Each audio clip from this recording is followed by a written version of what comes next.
Okay. So the question is something that we had discussed in Capecast for so many times. Okay. I think if Saad, Abdurrahman, and Faris see this clip, they will, understand what I'm going to say.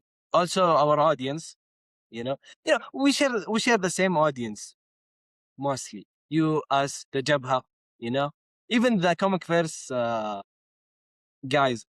It's all the same. So we Alhamdulillah. always have this conversation about Spider-Man Brand New Day. Okay, so I want to see from Right. a comic perspective. Okay, from a long time comic readers. What do you think about this subject? Which is the amount of superheroes and the amount of characters involved in one movie. Okay, if it's going to affect the flow of the movie, if it's going to affect the screen time of Spider-Man. I personally think that the Superman movie from James Gunn was amazing, but one of the main problems were that there was so many characters, and that was good, but that I think affected the screen time of Superman. I think we could have seen a lot more of Superman. So do you think that will happen with Spider-Man or not? Son of Sparda. So, here's the thing. I think Marvel has done a fantastic job, pardon my pun, of balancing out, characters of large groups. They did a great job in Infinity War, and you remember how many characters we had in that. They did Yeah. they did a better job even in Endgame. They did a great job in Fantastic Four. I feel they excel in giving a very nice balance and giving everyone something to do in these movies.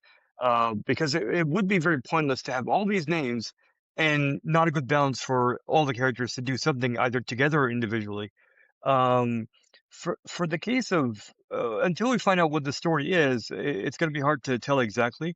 But I feel like, for one thing, we know that Peter's navigating this world. No one knows him. There's no Aunt May. She sadly passed in the last movie. There's no Ned. There's no MJ. No one knows him. So I don't think there's even. He's not doing much of doing Peter Parker's school and college. I think we're going to see a little bit of that, but I think he's mostly doing a lot of Spider-Man stuff and finding his place in the world.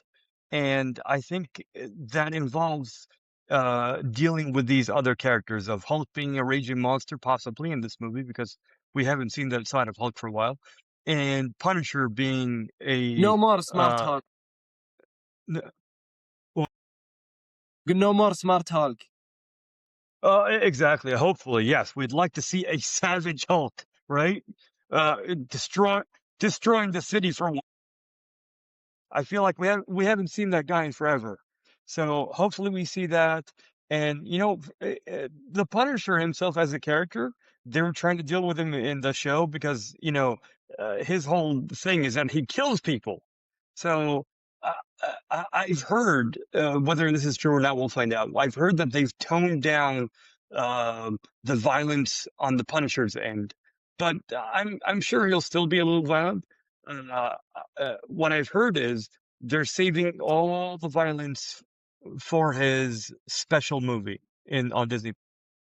So we'll see a lot of violence there. And so